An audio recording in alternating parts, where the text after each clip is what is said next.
I've seen inheritance battles destroy families. But this case was different. Amelia handled every hospital bill, every hospice form, every funeral arrangement, while her brother disappeared for months at a time. Then, after both parents passed away, he came back expecting ownership, control, and obedience. What he didn't realize was that Amelia had something stronger than emotion: documentation. One overlooked legal file would expose years of lies, entitlement, and financial assumptions. If you've ever wondered how quiet people win family wars, this story will stay with you long after it ends. My name's Clara Hayes. I'm 33, and in a single year, I lost both my parents. I sold our family home in Boston and bought a little condo in Marblehead, just a stone's throw from the harbour. On my second morning, before a single box was unpacked, my stepbrother Ethan let himself in. He grabbed my keys right off the hook and pocketed them. "You can't afford this," he said, dead serious. "I'm going to Newport tomorrow with Sophia's family. I'll drop you at a women's shelter on the way." I just stared at him. An hour later, I sent him a text with 6 words: "Check Dad's old surveyor's box." He called back in less than 2 minutes. But what unfolded over the next month, that was the twist none of us, especially me, ever saw coming. Welcome back. This is the channel for women who learn to set boundaries the smart way, with proof, with dignity, and with the strength to stay calm when everyone else is losing their minds. If you're the one who did all the heavy lifting while your relatives waited on an inheritance, then this story is for you. Leave a comment, hit subscribe, and stay with me. You won't believe what goes down at that waterfront wedding.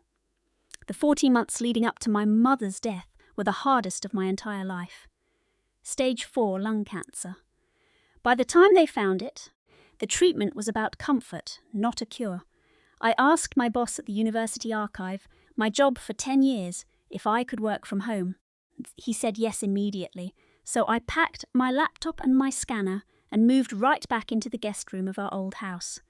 My mother's name was Helen. She taught history for 30 years before the illness took over. My old childhood bedroom became a makeshift hospice room. The hospital bed showed up on a Monday. The low drone of the oxygen machine was the soundtrack of our lives for the next year. I learned how to swap out a cannula at 3 in the morning in the dark. I figured out which pharmacy had the cheapest delivery for medical supplies. I learned a squeeze of my mother's hand meant "I love you" when she couldn't speak. My stepbrother Ethan came to visit exactly 2 times. I need to be very clear about that, because afterward, everyone said, "Well, people grieve differently." 2 visits in 14 months, for maybe an hour a pop. His wife, Sophia, never even came inside the house. One time, she literally sat in their Lexus in the driveway with the car running while he popped in. He was only there for 30 minutes that day. I wasn't mad then. Anger takes energy, and I had none to spare. My whole world was a legal pad on the kitchen counter with lists like order more bandages and pick up prescription. The real me, the one with actual feelings, was filed away. I figured I'd get to her later. But then, Dad died first. A massive heart attack that winter, while he was shoveling the walkway. Our neighbour found him on the front steps. I raced home from the library and just sat with him on the freezing stone until the ambulance arrived. Some just watched from the living room window. She was too frail to come outside. She didn't really cry until 2 days later, when we were at the funeral home picking out a casket. She put her hand on a plain pine box and just whispered, "He would have hated all that fancy metal." After he was gone, it was just us. Just me, my mom, the history books she couldn't read anymore, and the sickness. Mom died in September, on a cool, clear morning, with her hand resting on mine. The hospice nurse, a wonderful woman named Maria, sat with me for 2 hours after she passed. She didn't say anything, she just stayed. I'll never forget that. The funeral was on a Friday, at a little chapel near the water. It was an overcast day, with about 50 people in dark suits and coats. I planned the whole thing myself, the eulogy, the songs, the soloist. I wrote her obituary at 2 in the morning over a cup of cold tea. Ethan showed up 25 minutes late. Sophia was driving, and the first words out of her mouth were, "I told you the traffic on the bridge was going to be awful." She kissed the air next to my face. "Clara," she murmured, "I am so sorry for your loss. It was the nicest thing she'd ever said to me." Ethan gave me a hug. I just stood there. He smelled like expensive whiskey, which never really seemed like him. He'd put on weight and his eyes were bloodshot. He sobbed during the service, and Sophia patted his arm a couple of times. Afterward, people came back to the house for sandwiches and coffee. I hired a college kid to help out. I was at the sink washing coffee mugs when Sophia trapped me in the kitchen. She had another woman with her I didn't recognize, maybe in her 60s, dressed perfectly. Sophia introduced her as her mother, Isabel Moreau. She drove all the way from Newport for this. Isabel grabbed my hand. "My dear, we are just terribly sorry." Her grip was like a steel trap, and she held on for way too long. Then Sophia asked, like she was asking about the weather, "Clara, did your mom mention anything about her jewelry? You know, the family heirlooms?" I put down the coffee mug I was cleaning. I didn't say a thing. I just grabbed the empty platter of cookies, walked it back into the dining room, and refilled it. When I came back to the kitchen, Ethan was standing in the doorway, just staring at me. He'd come down from the second floor, from the hall, right by my dad's home office. I hadn't even noticed him go up there. "You doing okay?" I asked.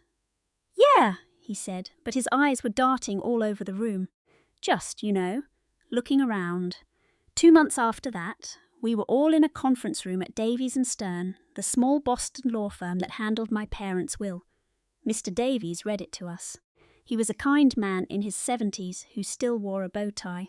The will was simple. The Boston house and everything inside it was left to me.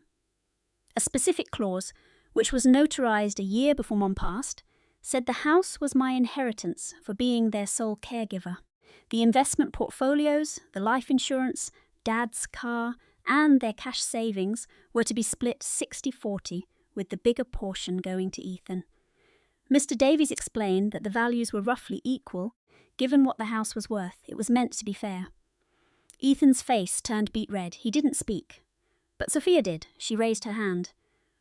"Mr. Davies, sorry, is this the only version? There isn't an older one on file?" Mr. Davies cleared his throat. "This is the final and legally executed will." Sophia nodded slowly. "Okay, just checking." I said nothing the entire time. I signed the paperwork, shook the lawyer's hand, and walked down to the parking garage. Ethan and Sophia were right on my heels.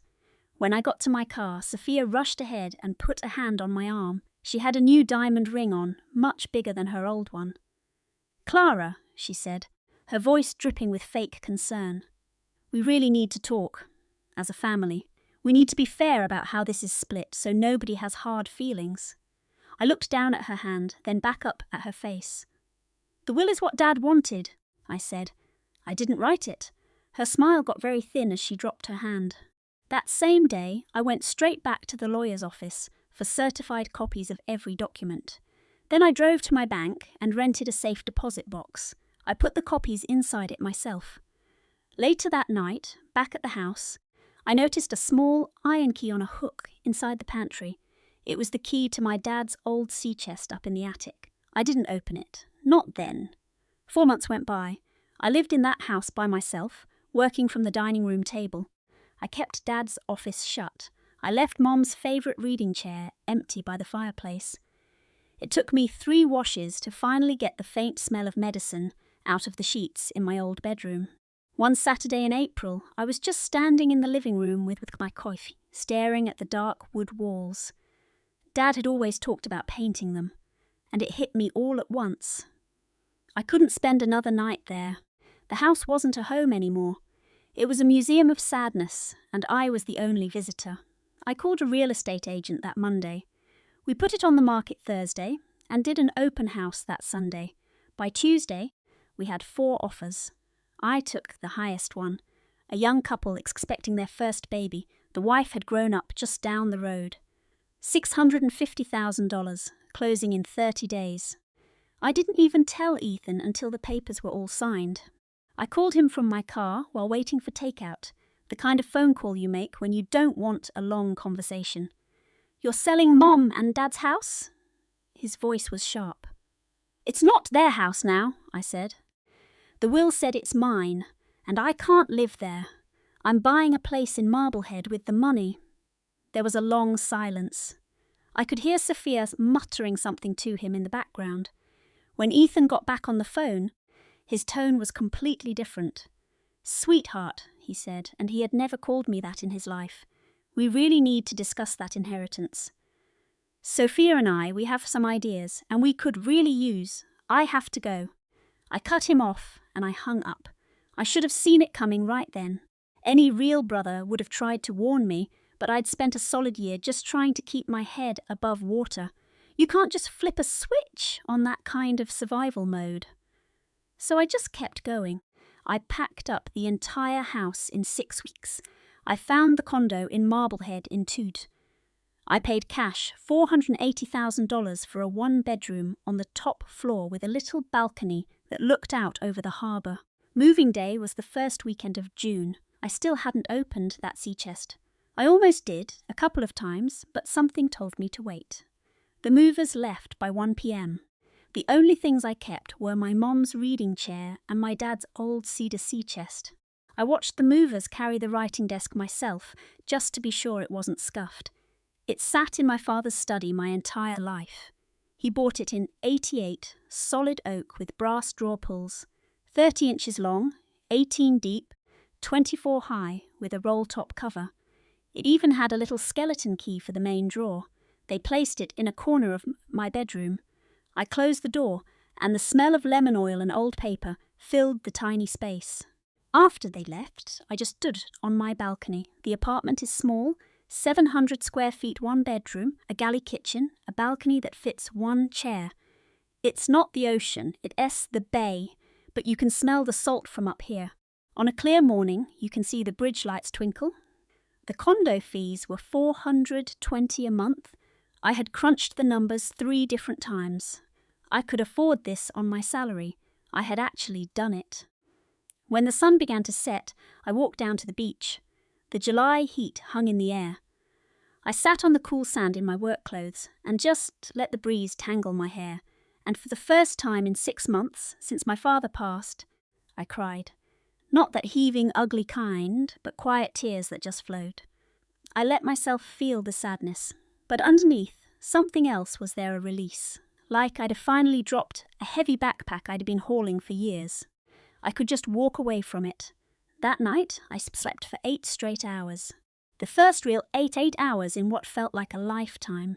I'd given Ethan the guest code for the lobby a week ago when he asked. He had called, offering to help me move.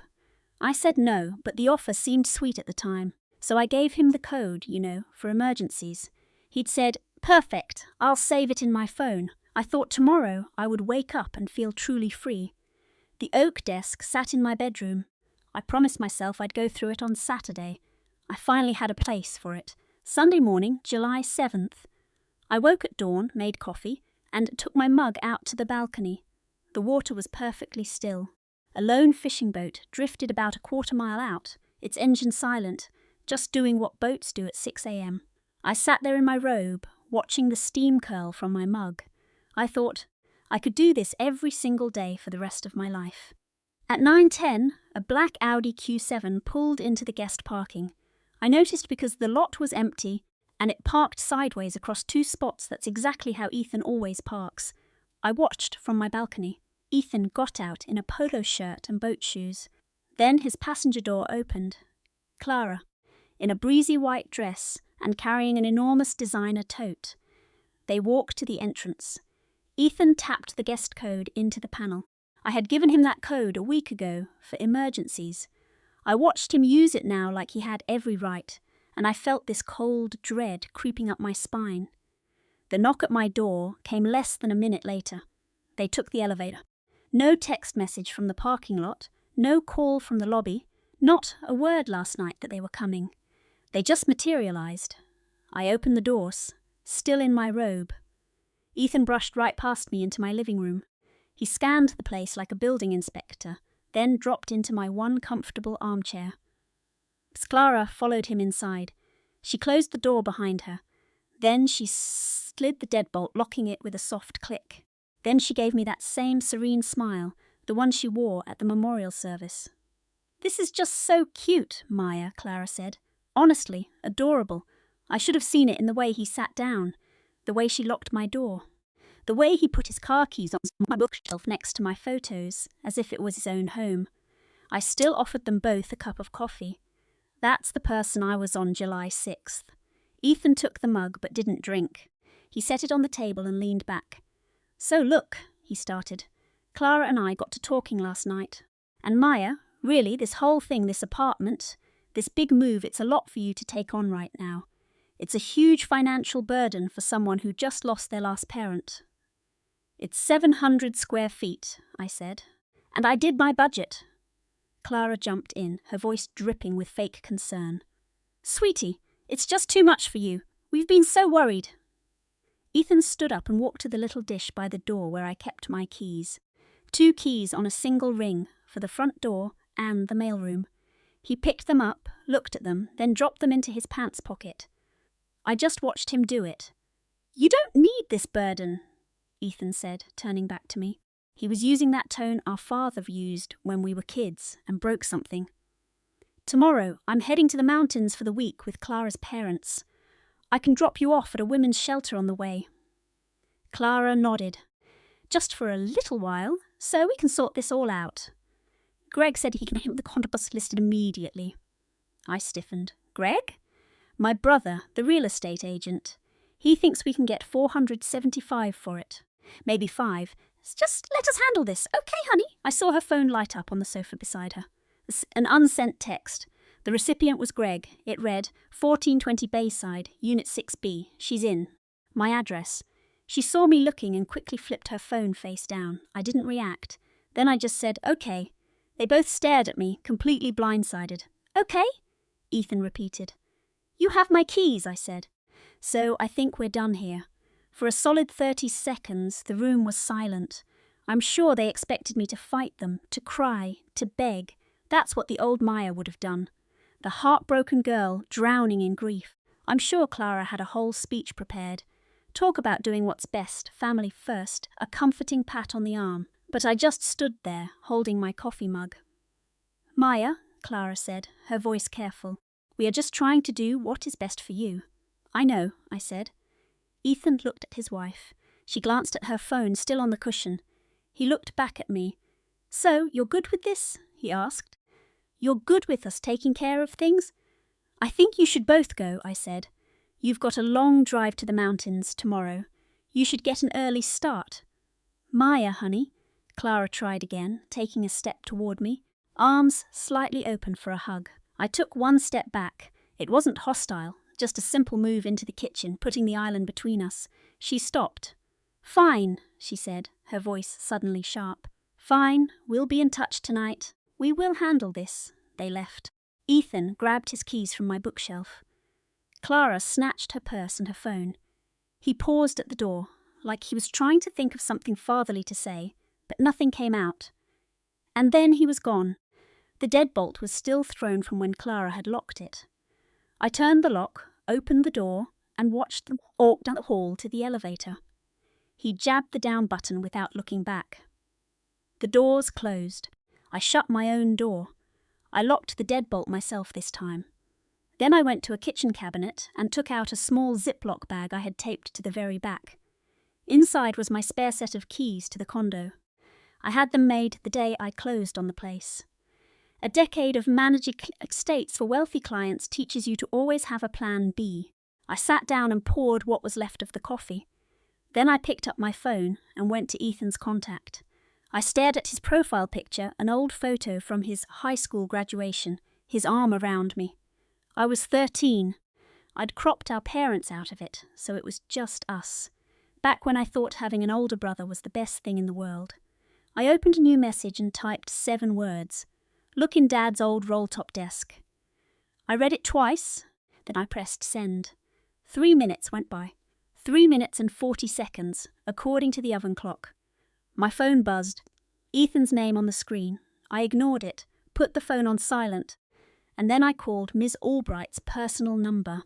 Miss Albright was the managing partner at Albright & Finch. She gave me my first job 11 years ago when I was 24, with just a paralegal degree to my name. She's the one who taught me how to read a will, how a trust works, how to find a loophole in a property title in under 2 minutes. She was 60, divorced 3 times, and she always answered her phone, even on a Sunday. "Maya, what's wrong?" "He was here," I said. "He took my keys. He threatened to put me in a shelter." There was a short pause on her end, the kind of silence a lawyer uses when she's figuring out how to bill for this conversation. "Right," she said. "My office. Tomorrow morning, 8 a.m. Bring your phone and the text messages. Do not answer his calls. Don't respond to anything. Just let the situation unfold. The pieces are already moving." My lawyer's voice was calm. "The will is in safe deposit box 309 at Metro Trust. Get the official copies." "I will," I told her, and hung up. I grabbed a legal pad, one I'd brought from the old house. I used to use it for Dad's doctor appointments. Now I was making a list for me. Monday, Metro Trust 309, Ms. Albright, 8 a.m. Building manager, do not let Ethan in. Change the locks tonight. I underlined that last one 3 times. I called Bayside Lock and Safe and booked a 6 p.m. appointment. The first angry voicemail from Ethan arrived at 11:52. It was one of 7 that day. I let each one go to voicemail, noting the time of every call. After reading them, I jotted down a quick summary of each email. I never replied. 10:15. "Maya, what vintage car? I have no idea what you are talking about. Call me back. This is absurd." My note, playing dumb. Trying to sound casual. 11:05. "All right, I am not playing these little games. Rachel is convinced you were just trying to start a fight. Call me." My note. Now he's getting angry. I could practically hear Rachel feeding him those lines. 1:20. "I just spoke with Rachel's mother. She agrees that you are being completely ungrateful. I told her you've had a difficult year. Call." My note. Calling in his backup. Using her mom. 3:47. Maya. "If I don't get a call from you by tonight, I'm phoning my attorney. I swear to God. We have a stake in this too." My note. A total bluff. It was an accidentally forwarded email. 7:03 p.m. "I'm heading to the storage garage tomorrow. If the key is in the old apartment, I'm getting it. Whatever she thinks is in that box, it isn't just hers. You can't just hoard family heirlooms." I read it over twice. Not because I was stunned, but to get the exact phrasing for my lawyer, Jessica. I screenshotted the entire chain. It isn't just hers. I just stared at that one sentence. He didn't know the apartment leases ended last week. The new tenants were already moving in. That old strongbox key wasn't in the apartment anymore. It was safe in a drawer in my bedroom. He would find an empty apartment and a new tenant assembling IKEA furniture. At 4 p.m. on the dot, the locksmith showed up. 30 minutes and $150 later, I had a brand new deadbolt and 2 fresh keys. I dropped them in a ceramic bowl by the door. The next morning, I drove 45 minutes across town to open safety deposit box 318. The downtown bank branch was quiet for a Tuesday. I had called first. Susan, the manager I'd known since college, led me to the vault. No small talk. She unlocked the massive door, pulled out the box, set it on the table, and then slipped out quietly. I took a deep breath and put on my glasses. I lifted the heavy metal lid. Inside were 3 items. First, a certified copy of my parents' will, signed the July before my dad died, and the codicil, signed in September, only weeks before his cancer was declared terminal. The language was perfectly clear about the vintage car, its title, and the reason. In recognition of our daughter Maya's role as her father's primary caregiver, an attached letter from their attorney, David Chen, confirmed my parents were of sound mind and not under adult pressure. The second item was a letter from my mother. 2 pages on her familiar stationery, written in her elegant cursive, dated just 1 month before she passed away. It began, "Maya, my dear, your father and I see who truly held us all together." She wrote for 2 whole pages, calm and clear, about how she and Dad had been paying attention. They saw who came to the rehab centre in 2019 after his first stroke. They saw who always called every Sunday afternoon, no matter what. They saw who paused their entire life for more than a year and never once complained about it. The final line of her letter was blunt. Don't let your brother bully you out of this car. It is yours. Promise me. The third item was a sealed manila envelope. My father's handwriting on the front said, Maya, read this only when you have to, not a single second before. I didn't open it. Not then. I put it back with the will and Mom's letter and took photos of it all with my phone, every single page, both front and back. Before I even left the vault, I emailed all the pictures to Jessica. I locked the metal box up again. These papers didn't smell like history. They smelled like cold steel and the end of a story, like the absolute truth. 2 days later, my apartment intercom buzzed like an angry hornet. Not the lobby call box, the one right outside my door, meaning someone snuck into the building. I glanced through the peephole.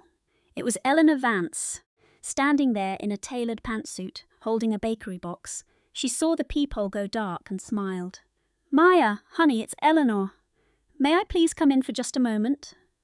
I opened the door, but only left it on the chain. How did you get into the building?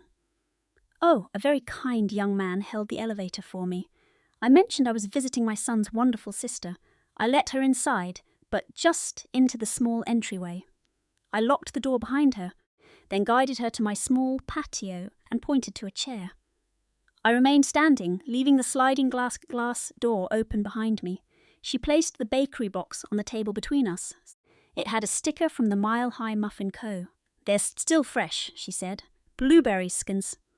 My secret weapon for difficult conversations. How very thoughtful.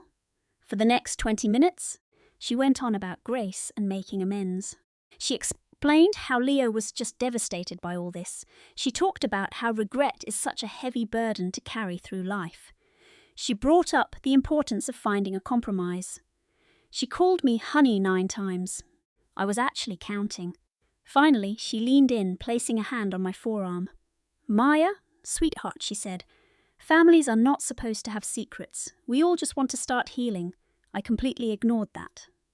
Instead, I asked, Mrs. Vance, should I go put these in the kitchen? She blinked, thrown off her rhythm. Oh yes, that would be lovely, dear. I took the box inside. On the island, I saw a folded note tucked under the baker's twine. I slid it out without untying the bow. 3 words in her looping script. Call your brother. I slid the note right back where I found it, returned to the patio, and stood in the doorway. Mrs. Vance, I said, I really think it's time for you to leave. She left. That evening, my phone blew up. I'd been forcefully added back into the family group chat, the Vance family circle. I had quietly excused myself weeks ago, just to get some breathing room. They had just added me back in. The members, Leo, his wife Rachel, his mother Eleanor, Rachel's brother Kevin, his wife, and some distant cousin from Flagstaff I'd never actually met, named Tom. It was the 6 of them against me. 52 messages in under 2 hours. Rachel, 8 or 9. Hey Maya, we're all just so worried about you. Please just let us know you're okay. Leo, 8:11. Maya, stop this. Eleanor, 8:17. Family, let's all remember that grief is complicated. We must be patient with Maya, but we also must be firm. She needs our support. Kevin, 8:25. Hey Maya, quick thought. I run a classic car brokerage. I can get that Mustang appraised in a day, have it on an auction block in a week. Just give me the word. I just stared at Detest, a business pitch in the middle of a grief chat. Rachel, 9:02, she was always the favourite one.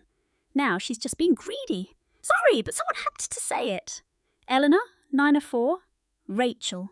Rachel, 9:05, I said I was sorry. Laura, 9:18, sending positive vibes to you all. Tom, 9:31, just getting caught up. So sorry for what you're all dealing with.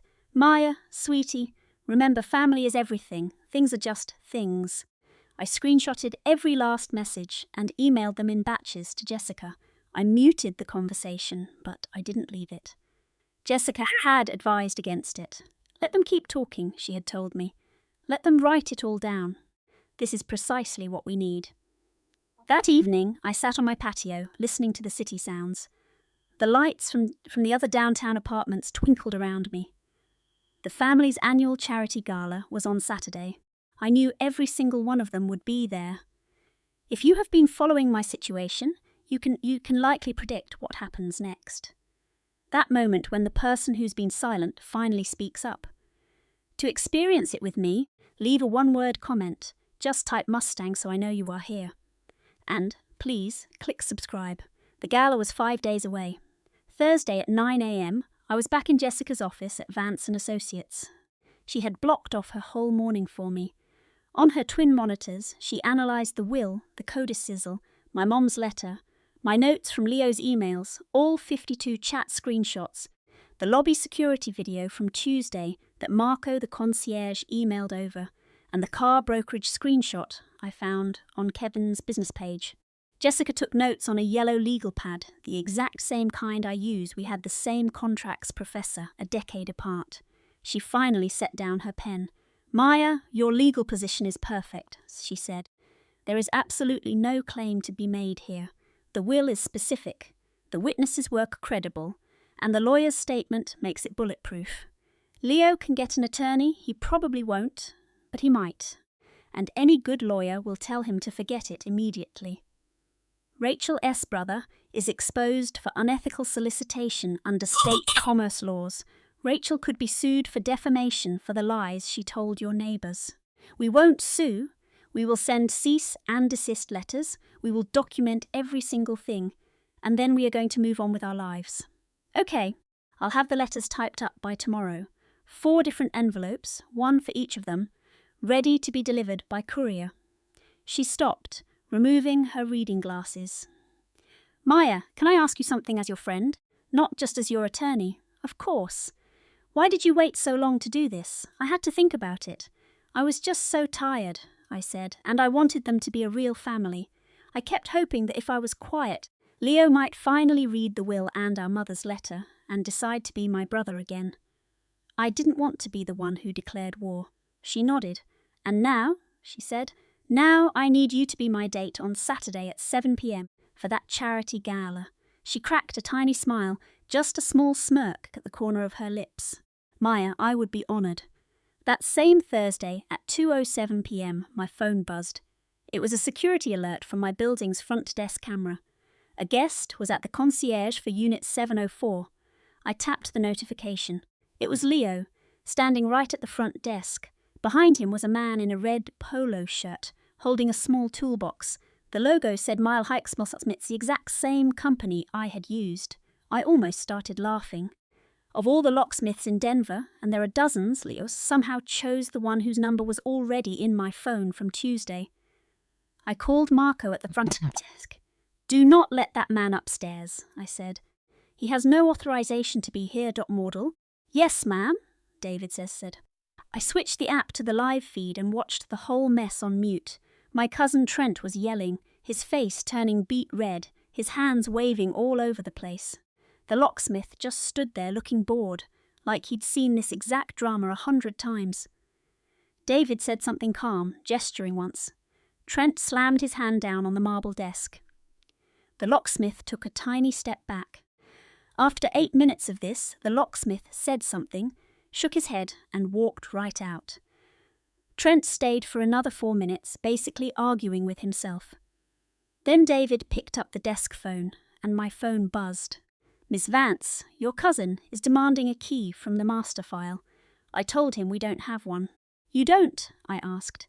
"I had the locks changed on Sunday." "Yes, ma'am." "I know. He's also saying you're emotionally fragile and that he's worried."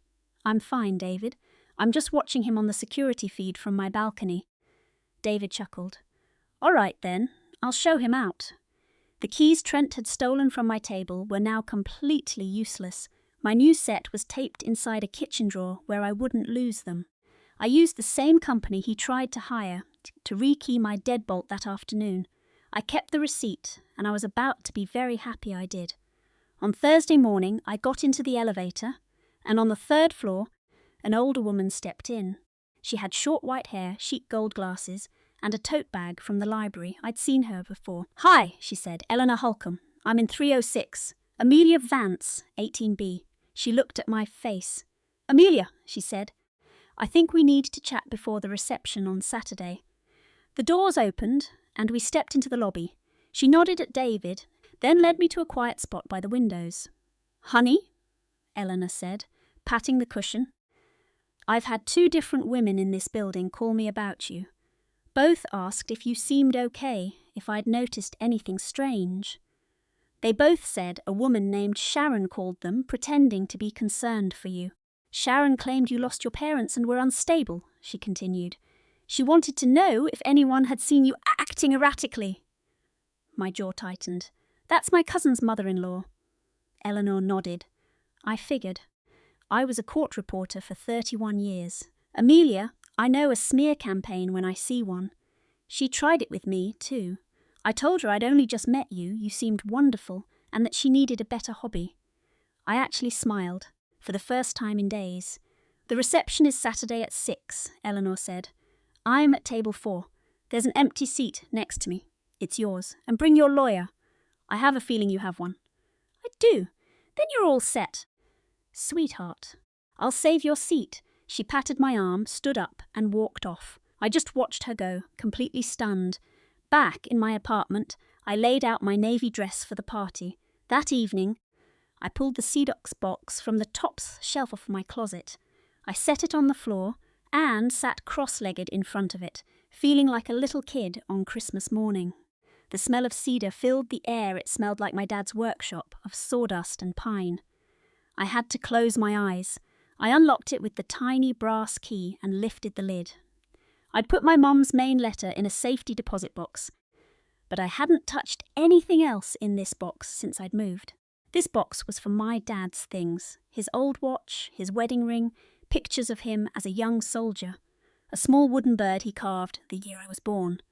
Everything was in its place, but inside the lid, tucked into a canvas pocket I'd never noticed before, was another envelope.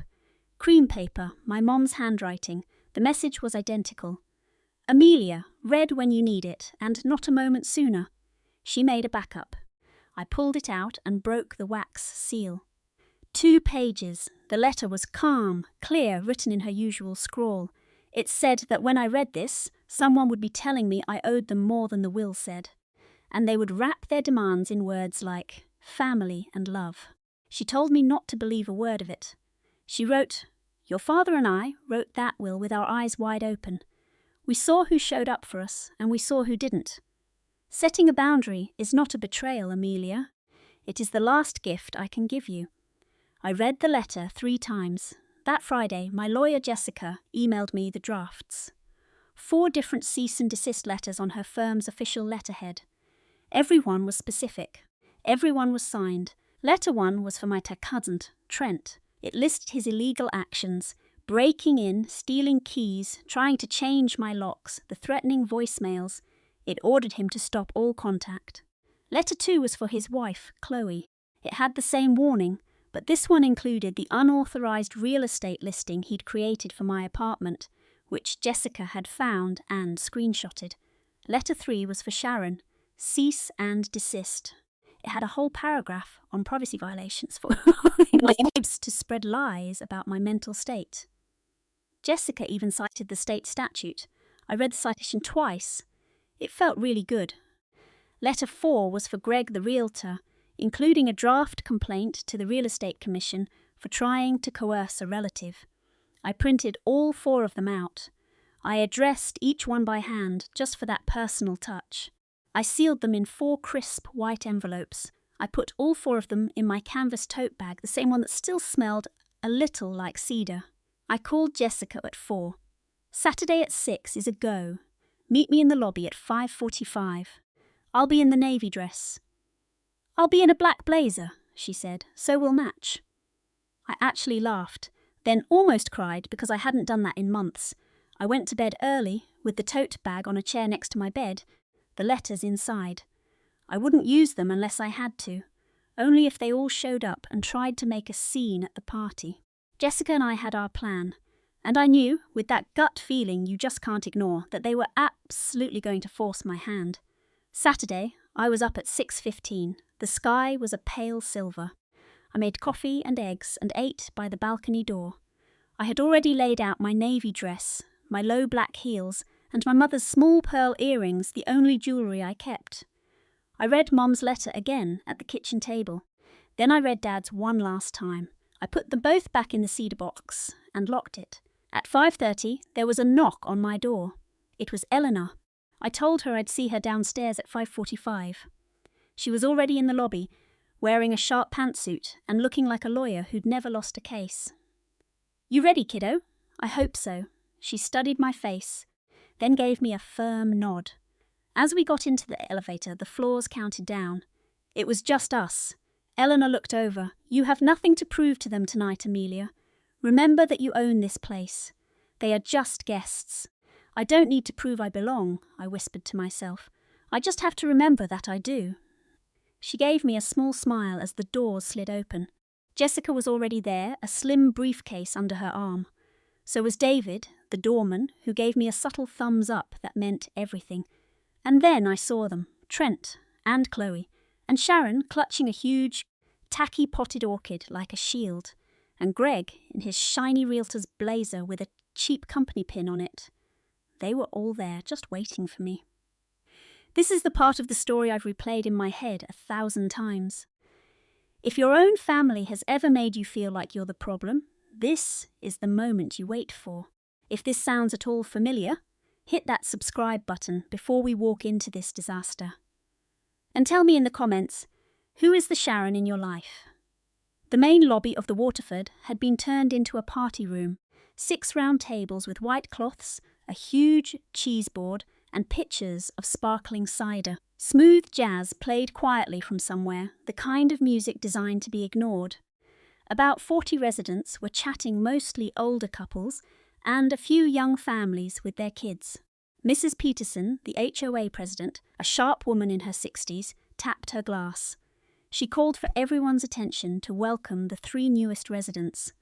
"And finally," she said with a huge smile, "our newest neighbour, Amelia Vance in Unit 18B. Amelia, give us a little wave!" I waved as a polite round of applause went through the room. I sat down at Eleanor's table.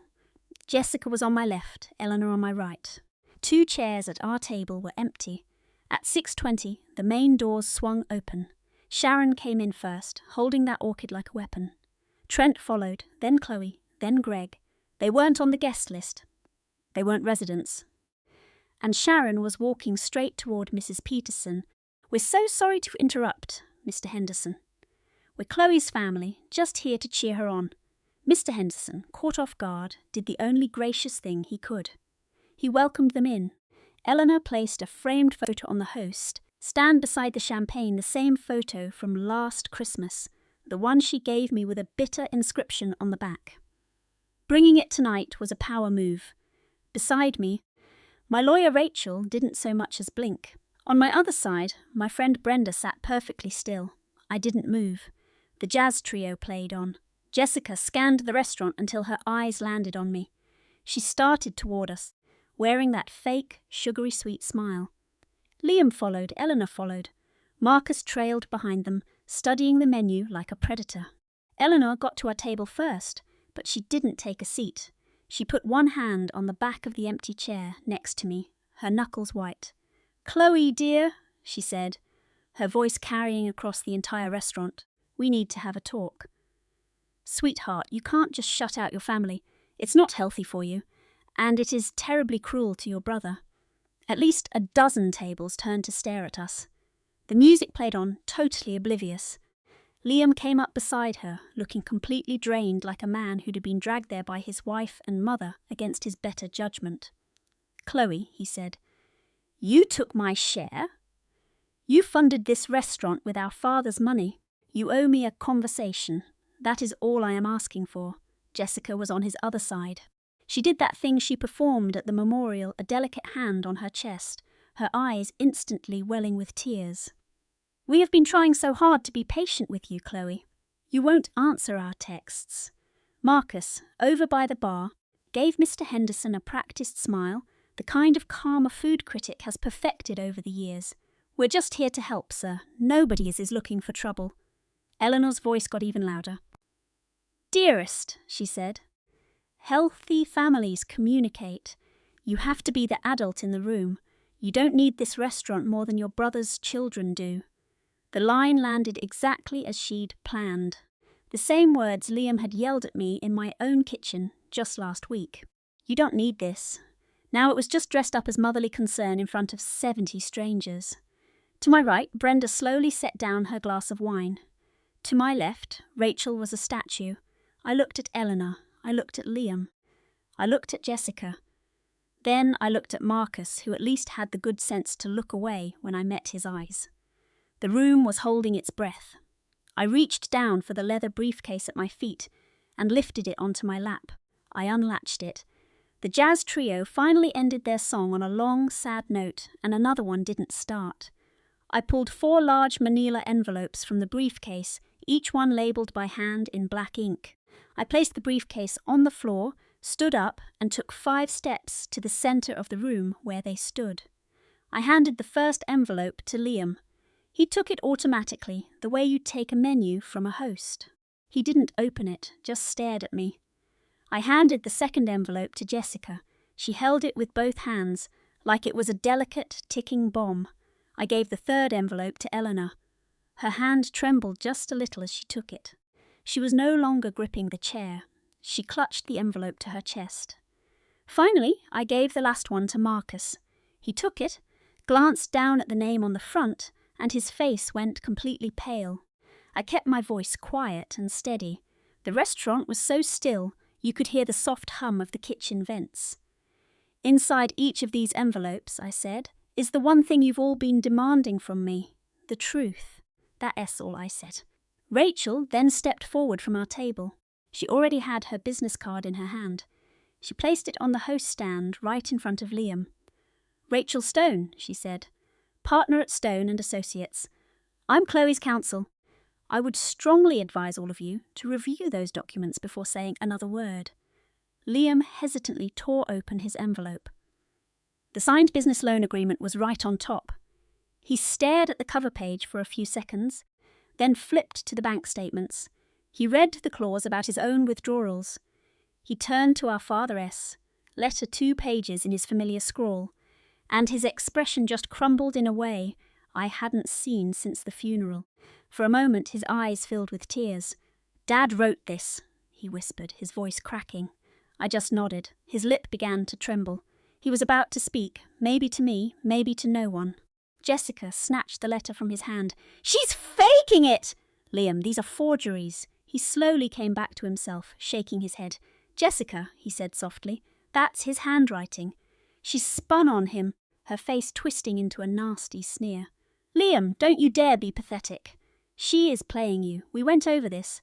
Eleanor had her own envelope open by now, holding the cease and desist order in one hand and Rachel's card in the other, her mouth wide open.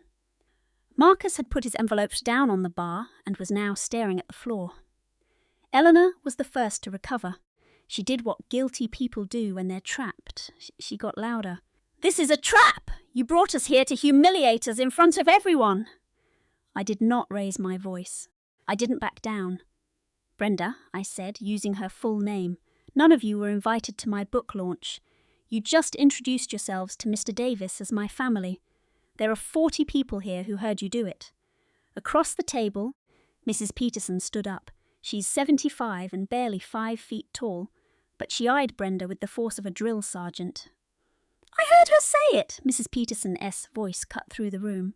Mr. Davis heard her say it. The reviewer from the City blog heard her say it. Mr. Davis by the entrance gave one sharp nod. "That's right." I did. Jessica switched tactics. The angry glare vanished, replaced by fake tears that came on cue. "Chloe, you don't know what this mess has done to us. To Mark. He cries all night. Don't you even care? Do you know the burden he's been under?"